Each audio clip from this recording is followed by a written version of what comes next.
মুক্তিযুদ্ধ প্রতিপক্ষকে ছাড়ি নাই। সব দেখছি কতটুকু আছে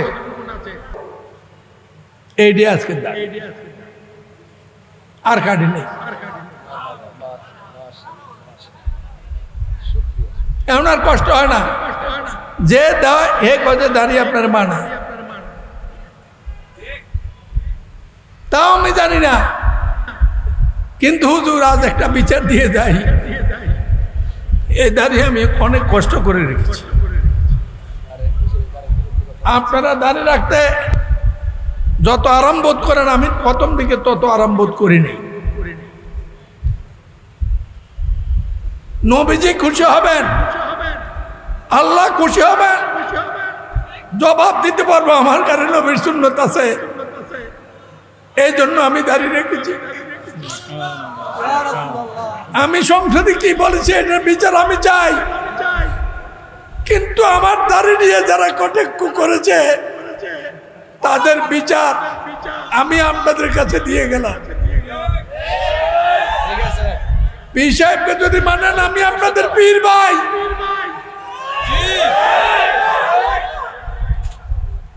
আপনাদের সাথে আছি, আপনাদের সাথে ছিলাম।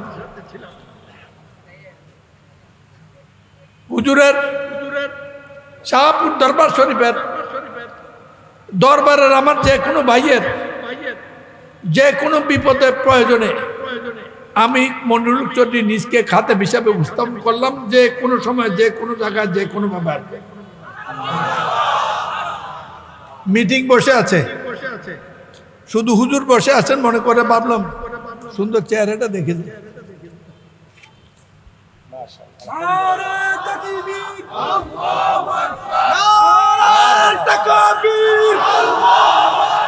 ভালো থাকেন।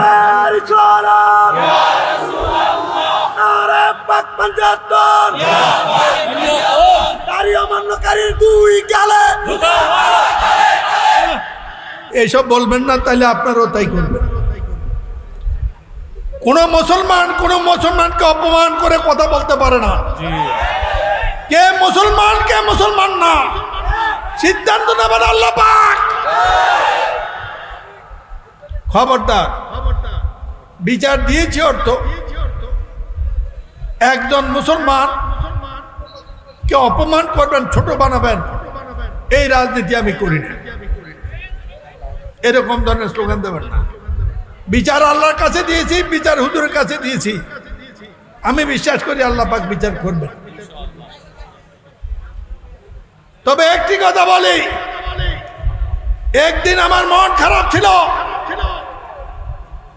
সারা দেশে যখন বলে আবাল বৃদ্ধ বনিতা যে আপনি কোনো ভুল করেন নাই, আমি মনে করি আমার দায়িত্ব পালন করেছি।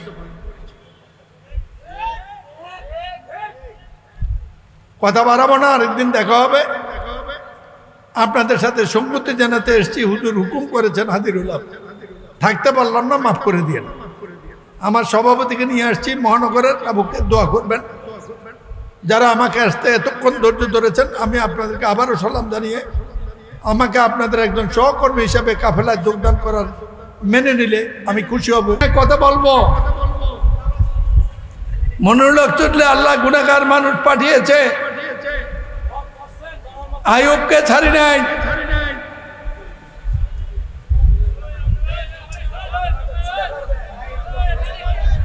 ব্রিটিশকে ছাড়ি নাই, গত 20 বছর অনেককে ছাড়ি নাই, মুক্তিযুদ্ধ প্রতিপক্ষকে ছাড়ি নাই। সব দেখছি কতটুকু আছে।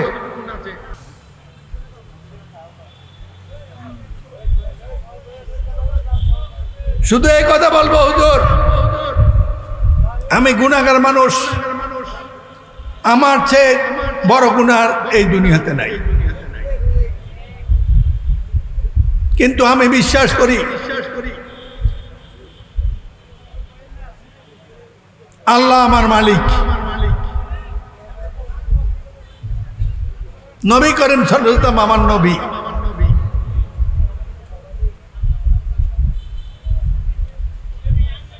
পবিত্র ইসলাম আমার দিন।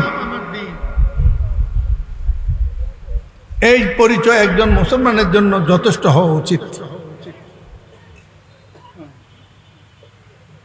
আমি সংসদেও জানতে চেয়েছি আমার ভুল কোথায়। এরপরে হুজুর এই দুনিয়াতেই সম্ভব আমার দাড়ি রাখার একটি ইতিহাস আছে। বিনয়ের সাথে বলতে চাই হুজুর আমি দাড়ির পক্ষের লোক ছিলাম না,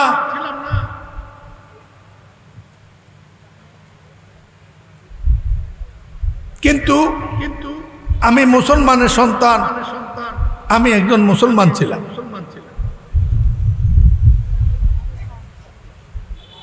আমার জীবনে যখন আমি উমরা করতে যাই আমার স্ত্রী সহ, আমার স্ত্রী অত্যাধিক ধার্মিক। আমার জানা দৃষ্টিতে আমার শ্বশুর একজন আল্লাহ পাকের ওলি ছিলেন।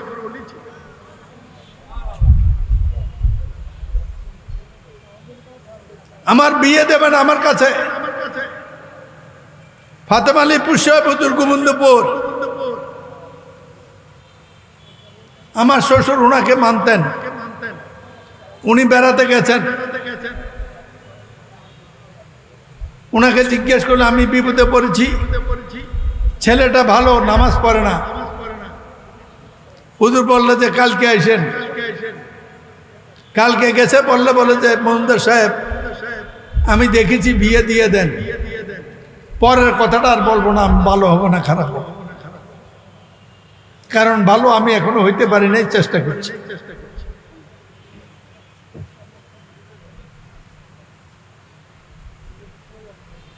আমি যখন ওখানে যাই তখন আমি 3 সন্তানের বাবা, 4 সন্তানের বাবা, বয়স হয়েছে। উমরা করতে যাই, আসরের কিছু হতে যে হোটেলে পৌঁছলাম।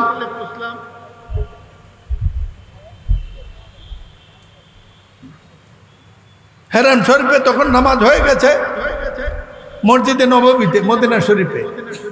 তখন মদিনা শরীফের হেরাম শরীফের কাছেই হোটেল টোটেল ছিল, খুব কাছে, এখন অনেক দূরে চলে গেছে। একটা ভালো হোটেলে উঠলাম, বেগম সাহেবরে বললাম নামাজ তো জামাত হয়ে গেছে, তুমি পড়ে নাও, আমি দেখি হেরাম সাহেব একটু সালাম দিয়ে আসর নামাজটা পড়তে পারি কিনা। তখন এত ভিড় হতো না, কেমনে জানি চলে গেলাম, যাই দেখি একেবারে হেরাম সাহেব সামনে। বিশ্বাস করেন এই উপলব্ধি বোঝানো যাবে না। আমি আসর নামাজ পড়লাম, জিয়ারত শুরু করলাম। জিয়ারত শেষে মুনাজাত করার সময় চোখের পানি পড়ছে। আর তখন রাজা পাকের যে চতুর্দিকে দায়িত্বরত পাহারাদার, তার আরবি ভাষা আমার দিকে দেখি কি জানি বারবার বলছে। এক সময় মুনাজাত শেষ করে আমি গেলাম, আমি অন্য ভাষা বুঝাতে চেষ্টা করলাম তোমরা আমাকে কি বলছিলা। তারা একটা কথা বলছিল, তুমি নবী পাকের জন্য এই কান্নাকাটি, তোমার দাড়ি কোথায়?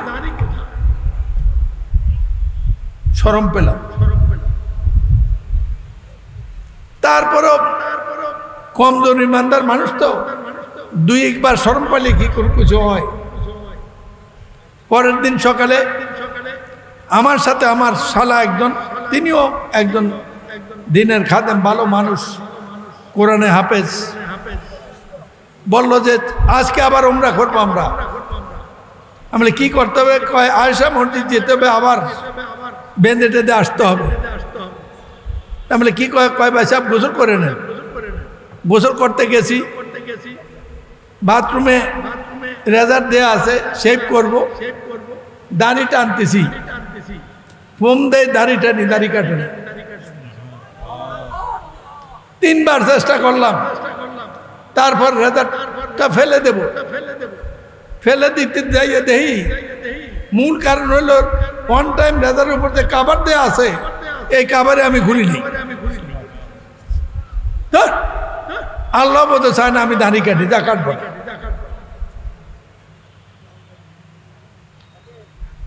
তারপরে 7 দিন পরে দেশে ফিরলাম।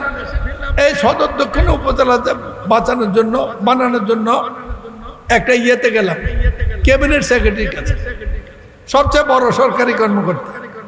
তিনি ছাত্র জীবনে আমার মুরব্বী, আমাকে বলল, চৌধুরী সাহেব, আমি দাঁড়ির পক্ষের লোক না, আমি নামাজও পড়ি না, কিন্তু আপনাকে দাঁড়িতে মানাবে। এই আমার দাঁড়ি রাখা, দাঁড়ি যা রাখতাম তা টেডি দাঁড়ি। আমার বউ বলতো, দাঁড়ি যখন রাখোই, নবী ইসলাম যদ্দূর রাখতো, এক মুঠ না কতটুকু অন্তত এদূর রাখো। প্রত্যেক দিন খাইতে উঠতে গুছে করতে একই কথা। এর মধ্যে আইছে করোনা, করোনা আইছে পর ডরেই আর দাঁড়িয়ে ধরি না, 1 বছর নিচেও নামি নেই। সে তো দূরের কথা, অন্য কোনো লোকরা আমার গায়ে হাত দিতেও দেয়নি। পরে দেখে যে দাঁড়িয়ে এত বড় হয়েছে, এইটি আজকে আর কাটি নেই। এমন আর কষ্ট হয় না, যে দেয় হে কজে দাঁড়িয়ে আপনার মানা, তাও আমি জানি না। কিন্তু হুজুর আজ একটা বিচার দিয়ে যায়, এই দাঁড়িয়ে আমি অনেক কষ্ট করে রেখেছি। আপনারা দাঁড়িয়ে রাখতে যত আরাম বোধ করেন, আমি প্রথম দিকে তত আরাম বোধ করিনি। নবীজি খুশি হবেন, আল্লাহ খুশি হবেন, জবাব দিতে পারবো আমার কাছে নবীর সুন্নত আছে, এই জন্য আমি দাঁড়িয়ে রেখেছি। আমি সংসদে কি বলেছি এটার বিচার আমি চাই, কিন্তু আমার দাঁড়িয়ে নিয়ে যারা কটাক্ষ করেছে তাদের বিচার আমি আপনাদের কাছে দিয়ে গেলাম। পীর সাহেবকে যদি মানেন, আমি আপনাদের পীর ভাই।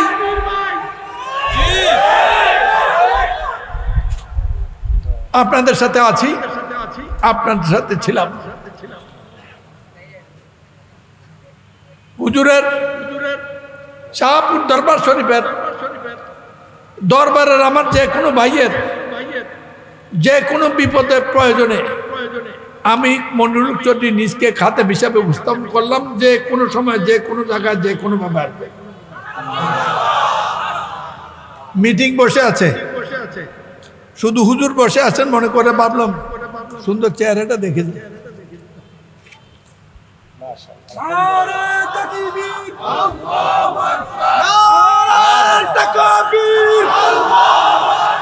ভালো থাকেন।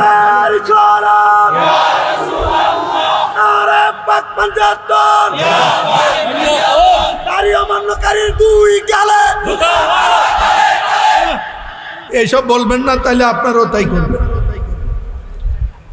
কোন মুসলমানকে অপমান করে কথা বলতে পারে না। কে মুসলমান না, সিদ্ধান্ত নেবেন আল্লাহ পাক।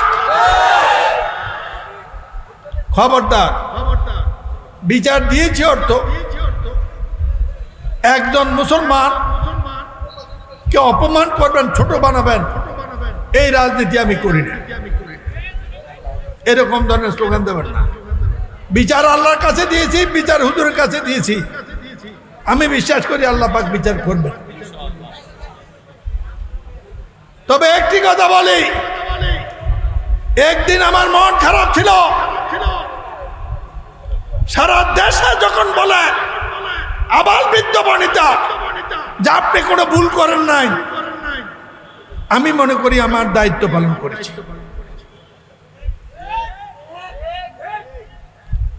কথা বাড়াবো না, আরেকদিন দেখা হবে। আপনাদের সাথে সংগতি জানাতে এসেছি, হুজুর হুকুম করেছেন হাজির হলাম, থাকতে পারলাম না, মাফ করে দিয়েন। আমার সভাপতিকে নিয়ে আসছি মহানগরের, আবুকে দোয়া করবেন। যারা আমাকে আসতে এতক্ষণ ধৈর্য ধরেছেন, আমি আপনাদেরকে আবারও সালাম জানিয়ে আমাকে আপনাদের একজন সহকর্মী হিসাবে কাফেলায় যোগদান করার মেনে নিলে আমি খুশি হব। আপনার সাথে ছিলাম, আপনার সাথে আছি। আল্লাহ হাফেজ, আসসালামু আলাইকুম।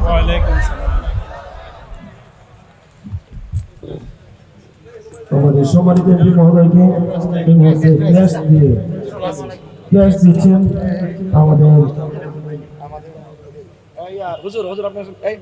জনাব শরীফুল ইসলাম কাজী ভাই এবং আমাদের জনাব বাড়ি আবু ভাইকে ক্যাশ দিচ্ছেন আমাদের দরবার শরীফের পক্ষ থেকে তাদেরকে এই স্মৃতির চিহ্ন আমরা দিয়ে দিলাম। আজকের এই কনফারেন্স দীর্ঘদিন ধরে এটা আমাদের স্মৃতি থাকবে, ইতিহাস হয়ে থাকবে। আজকের এই কনফারেন্স, আজকের এই বক্তব্য আমাদের বীর মুফতি গিয়াসউদ্দিন তাহেরি হুজুর সহ আমাদের জনাব নজরুল ইসলাম ভাই সহ আমাদের বীর মুফতি মাওলানা গিয়াসউদ্দিন তাহেরি হুজুরকে অন্তিম সময়ের লোক আমরা দুজন আমাদের বীর মুফতি ওডের বিরুদ্ধে ঠিক আছে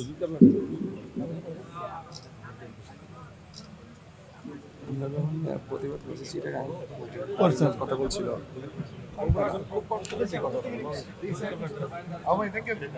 আমাদের মধ্যে উপস্থিত হয়েছেন জনাব আকিব সেলিম রুবেল। ধন্যবাদ জানাচ্ছি এখন যুগ্ম আহ্বায়ক মহানগর স্বেচ্ছাসেবক দল মাহবুবুর রহমান বাবু, মহানগর যুবদল যুগ্ম সাধারণ সম্পাদক ইকরামুল হক ভূঁইয়া সিএমসি ও যুগ্ম সাধারণ সম্পাদক দক্ষিণ জেলা ছাত্রদল আজমির হোসেন শরীফ, সাধারণ সম্পাদক কুমিল্লা দক্ষিণ জেলা ছাত্র। আমাদের হুজুর কেবলাকে আজকের এই মাহফিলের পক্ষ থেকে গ্রাস দিচ্ছেন জনাব ডাক্তার মোহাম্মদ দেলার ভাই সাহেব, দেলার হোসেন আল কাদরি ভাই সাহেব। জোরের সাথে সবাই বলেন না মারহাবা, আরো জোরে বলেন না মারহাবা। আমাদের পীর মুফতি গিয়াসউদ্দিন তাহেরি হুজুর এখনই আলোচনা শুরু করবেন। এর আগে আমাদের দেশ গ্রহণ করবেন জনাব আলহাজ মোহাম্মদ রিপন ভাইয়ের হাত থেকে, যিনি জিকিরুল্লাহ ইসলামিয়া কমিটির সভাপতি। জোরে সরে বলেন মারহাবা, আরো জোরে সরে বলেন মারহাবা। আমাদের মধ্যে আজকের এই কনফারেন্স ইতিহাস হয়ে থাকবে ইনশাআল্লাহ।